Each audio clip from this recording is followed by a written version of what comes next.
Hey guys, Lancer here. Hope everyone's doing well. Thanks for joining me while I look into the weekly market movement for reserve list. Let's see what's been happening because I feel like a lot of these cards are moving up once again because of manipulation. There's very small amounts of inventory at any point in the marketplace. A lot of these sales probably don't even happen. A lot of them seem to just be to push the prices up. The cards you can't even find easily, so I'd be very careful about who you buy these from at any point. I myself have no alpha cards, no. So if you have some of these, good for you. But I'm just saying, if you want to buy some more, you probably want to be very trusting of the person you're buying it from because these prices are insane. Obviously, graded helps as well. You can't even get a tongue twister on TCG Player, the place you can. Now, the one that caught my attention is I was going through the list of the biggest market movers on MTG stock, and things like Rasputin, Dreamweaver, yeah, he's a reserve list card. He is pretty in demand, but the average price is $122 at least for a while. But there's someone manipulating this card, and it's just been spiking in the probably display prices at $16,000 today. So I actually have Rasputin opened. I'm moderately played for $2,000. Guys, don't do it. Now, I don't know how much you want this card. That feels broken. Now I'll probably just open this up over the side and see if I can find them on eBay. But $2,000 for a moderately played seems like a terrible deal right now. And the only thing I'm surprised it's not $1,400 because that might be a bit more realistic where someone's just like, oh, I just got my check straight into a card that I want from the reserve list. Another one that's been moving up quite a lot, and once again, this card did spike up in the past, drop back down again. There was a bit of interest and so on. There is an equivalent card to Feldergriff. I think it's called Questing Feldergriff, which does something very similar in most cases, but it's not on the reserve list and it's like 20 cents or something. This card is now $30 on TCG. A couple of days ago, it was $11. A couple of days before that, July 20th, it was $6.95. So once again, you can buy in a near mint for $200. That seems stupid. A damaged one, I don't know what a damaged one really, like damaged is pretty bad because you got the heavily played and that's still reasonable. Damaged is I think the lowest, which means it can go from the picture is completely faded or someone left it in their wallet when it was hot and now it's stuck to like the leather or something. So I'd be careful with the damage, but $12 for it. The card itself is good. It's fun in certain commander decks. But like I said, if you really want something like this, I think the Questing Feldergriff is a legendary as well and has similar effects. It might be white bordered, and it's not on the reserve list, but it's like 20 cents if you wanted something similar. So I'll go through the rest of the list. So Ashnodes Transmog. So this card was sitting around about $2.98 for ages. Now it's moving up to $3.88. But that is, of course, the card's price when it was selling on TCG. The manipulated price, that seems to be the case for a lot of these, out of stock anyways, was sitting around $149 on TCG, and I assume that's for a near mint. I don't know what to say about all of this. People must be making a lot of cash on the sidelines from everything that's been happening with the markets. A lot of people that seem to be getting annoyed at people talking about finance and MTG. It doesn't make any sense anymore because if they're getting annoyed because people are not playing the game, then they might want to just keep an eye on what's happening in the economy as well. I mean, I didn't go all in middle of 2020, but it looks like a lot of people started noticing around about that time or just before. And ever since then, people are really switched on when it comes to buying out these reserve list cards. There's a very high lack of supply, or very low lack of supply, I guess. And it just means that people aren't going to be able to get their hands on this until things start opening up. And if you're in the US, I think you have a much easier time to get your hands on reserve list cards because of card sales, easy to talk to people, easy to get them from people. A lot of these reserve list cards didn't even leave the US for a while.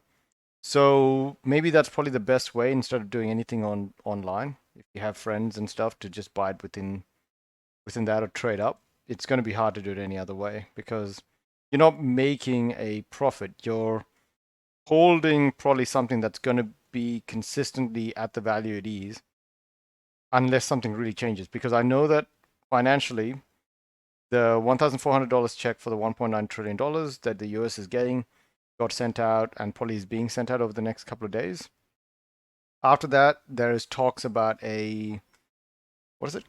Not construction, infrastructure bill, but that's $3 trillion.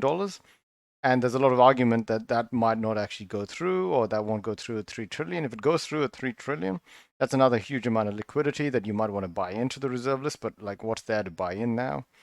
Looks like everything is spiked. So Agrothian Pixies, one colorless, one green for a 2/1, cannot be blocked by artifact creatures. Any damage taken from artifact creatures is reduced to 0. Two mana for a 2/1. It doesn't have flying or anything, but it's okay, I guess. But it's moved. Actually, the price it's moved is not that much. It is not on the reserve list, and it is still available for 33 cents. That's damage. Moderately played for $3.15. Then again, it's antiquities. It's an old card. Moderately played condition means that it's probably okay. For $3.18 are old cards that are not on the reserve list, and I don't think have ever been reprinted. Oh no, sorry, it was printed in Chronicles.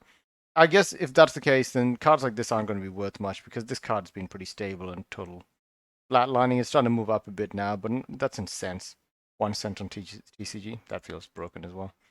But yeah, you guys can let me know. I've heard lots of people saying that old cards in general, from antiquities, legends, are worth a lot as well. But then what about 4th edition? When does that stop being worth a lot?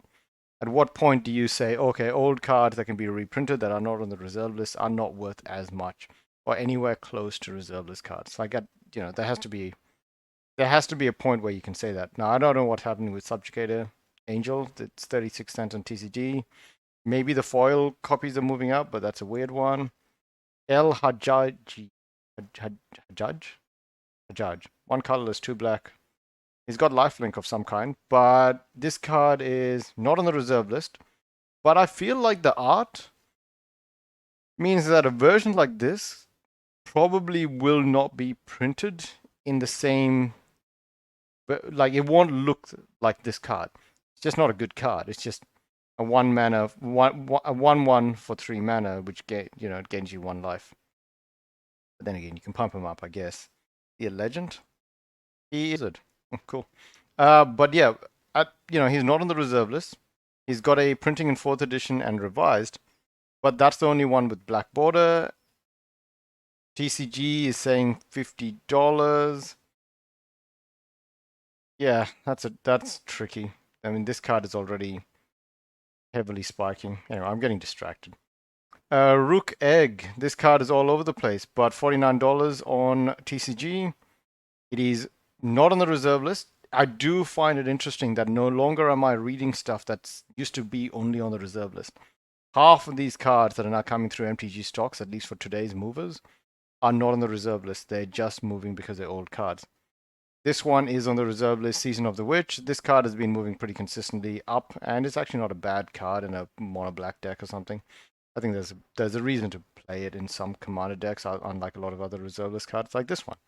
All of your creatures gain +0/+2 until end of turn. Actually, you know what? That's not a bad card. It's not on the reserve list, and it's been printed again in 7th, Chronicles, and 5th edition. But Shield Wall, for what it is, it's not a super playable card. You can probably get some way better cards, but $4.75 for a card like that I don't think so. Now, the next things I was going to look at, and this is not something that's moving in any way that I want to keep track of it right now. It's mostly just flatlined. A lot of people that are holding on to these, good for you. They're just stabilizing, and I'm looking to revise because that's where the most amount of data is coming from. It doesn't look like a massive jagged piece of metal. It looks like an actual line that I can follow. So you can see that was a bit of a spike, and it looks like it's spiking again, especially after the stimulus got announced. But it's been known for a while, so all of these spikes are very interesting over the long term. TCG does have a couple for sale right now. I think I actually saw a point in the weekend, or like a couple of days ago, where there was like 50 on TCG for sale. But the problem is none of them were reasonably priced when I compare them to middle of last year. So you can get a moderately played, a lightly played for $525, a near mint for $692. A near mint for $692 when you compare it to another one that's being on offer for $1,800 is kind of tricky because you know you can expect this to be probably from one person as well. So I would want to see pictures of it to see how much of a near mint it is. But I guess you can't really argue with the price when the other one is 3 times as much. It still feels like too much. You guys can let me know if you'd actually get a price. I would assume that moderately played to lightly played might be enough. But for another $140, you can get $150, you can get a near mint Badlands in revised. Bayou has been moving up more aggressively, which I find actually makes sense if I think about it from the new commander deck, the Elves one. And I tried to buy one of those, completely sold out, and they wouldn't even give me a estimation of time when they're going to restock, which is really worrying. So I might just have to hold my breath and buy the singles that I care about since I have a lot of those elves anyways. But I wasn't thinking about making an elf deck. I just wanted to see what was in it, and it's a really good pickup for long term. You can just kind of keep it on the side and use it later whenever you want. But as an elf commander deck goes, I thought it was probably one of the best complete set that you could pick up, and it is sad to say, but it is really sold out everywhere. So same thing with the revised plateau, still spiking. The one I really care about is Savannah, still moving up. Scrubland, aha, Tiger. Oh boy, Tiger. $335, 413 on TCG. I'll have a look at that later. Tropical Islands still moving up. Revised Tundra moving up. Underground Sea moving up. Volcanic Island moving up. Now, I did make a video recently asking, oh my god, I've been talking for 12 minutes already. I'm going to have to cut this up. I did make a video asking, would you consider selling into the stimulus checks coming out, assuming that there would be a spike for the sales, easy to sell as well. You can get some cash, and then maybe the market will be flooded, and then there's a price to pick it up again. Or would you just hold, because a lot of people are just saying to hold it. And I think in the end, a lot of people just said hold. They were selling things that didn't matter as much, the things that spiked, but they wouldn't use in a commander deck. But yeah, a lot of people just said hold. So I think in the end, as long as you're not all in, you're not going to feel any pressure depending on what happens with the markets of these. And that is all that's happening for the revised dual land. So they are consistently still stagnant or moving up. And when I mean stagnant, I don't mean that in a bad way. They're just consistent. So that's good to know. Now, I want to dig a bit more into the time twister to just figure out what was happening. I didn't realize this, but I think MTG Goldfish uses like the peaks.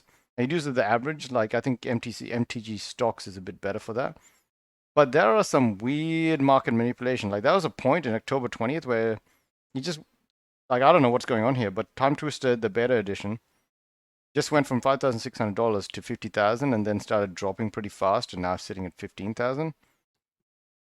I don't know. That doesn't really make any sense to me. All of the prices here are pretty messy. I mean, I assume eBay will have them for better, but as if they wouldn't want to push the prices up to see what people can pick up, especially if you're starting to sell like 9s and 9.5s and 10s. Like, good luck trying to find a 10 right now, but Demonic Attorney. Now, we talked about this card. Completely a collectible. It's banned everywhere. It's 100% a collectible. It probably will never be reprinted. The art will never be. I mean, it's obviously not going to be. It's reserve list. But its movements are very random. $60, $640, $760. TCG says 175, which I actually probably believe because it's just not much of a demand. But you know what? I take that back. I don't know if this card is actually selling out for more than $200 right now. And it probably is if it's going to be a collector edition, 10, graded 10. Because but then again, don't forget, cards that are like this, that probably are rarely put into decks and stuff, might start creeping out because a lot of people might be worth selling this kind of card for $150 or $200 or $500 because they just don't know what else to do with it. And then they'll probably move that money into a revised Badlands or something from, like they'd move their money somewhere else. If I saw a card like this that was sitting, and these cards will be in better condition than a lot of other cards because they would probably be rarely played. It's one of the reasons I think, I don't know if Alpha Investments made a video of this, but I'm pretty sure I brought up at some point, and I'm pretty sure others have brought up at some point, that people nowadays have sleeves. Even a kid starting to play Pokemon or anything nowadays plays with sleeves. When I first started playing Yu-Gi-Oh, Pokemon, Magic, maybe a bit. When I was playing Pokemon and Yu-Gi-Oh, we had no sleeves. We destroyed those cards. Like oh boy, sad to see. But I was trying to look for my Pokemon cards as well, and I'll probably bring them out at some point. But there are some damaged cards, and I probably wouldn't be able to get like even 50 cents for some of them, even if they were worth a decent amount, if they were anything better. So it's important to remember that a lot of the new cards nowadays, they're gonna be near mint, even if they're well played. So back in the day, a card like this will probably stay more near mint than a revised dual land that probably a lot of people didn't sleeve until like the late 90s. So I might. Okay, I'll look at the vintage and legacy, but a lot of these movements are just weird. Like Rasputin Dreamweaver moving up by 5,255% this week. No, no, that doesn't make any sense. Unlimited Underground Sea makes a bit more sense because I felt like those unlimited cards were not moving up in the same scale as the revised. So maybe people are starting to sell the revised and move into the unlimited. That'll be kind of weird, but it makes more sense than Rasputin going up by 5,000%. Natural Selection, Eureka, Ali from Cairo moving up by 67%. That feels weird. Nothing too crazy. The Tabernacle at Pendrell Vale dropping by 35%. So that's fine. Scrublands from Unlimited dropping by 26%. City in the Bottle dropping by 24%. I feel like if I dug into this, they're probably not dropping by that much. It's the manipulated price because that's just what MTG Gold feels like. It seems to look for the peaks. So it might be easier if I went to MTG stocks, but it just doesn't have a nice display as Goldfish. MTG Goldfish. Next is weekly change. So Mind Twister is an interesting one, moving up by 47% to $91,000 for a beta Mind Twist. Time Twister from beta has dropped by 32% to 15,000, but that felt like that was all manipulated, and anything that was displayed that MTG Goldfish was picking up is probably just, people fishing for offers and then pulling it when they don't get any. So Black Lotus from Unlimited moving up 6%. That feels a bit more realistic. Library of Alexander moving up 42%. Not as realistic. All of the Moxes moving up by more than 20, 30, 40, 60%. And these numbers are all over the place, and I'm pretty sure that next week is going to be the same thing. So I'm going to leave it at that, guys. I know that it was kind of random. If I was going to recap this, it's pretty much take care, as always, when it comes to the reserve list. I don't know when is a good time to pull profits, but maybe if you don't want to pull profits, moving into a better card with the cards that you would probably never play is probably something that you can do at some point. Now, I sadly don't have too many stocked up bad or what I'd consider like unplayable reserve list cards. But if I did, then, I'd probably look into trading it as long as it was easy. But sadly, if you're in Australia, it's not as easy to get a good price. Okay, cool. Anyways, I'm going to cut this off and I'm going to go with the standard, modern, and commander stuff for the next video. Thanks again and have a good one. See you guys.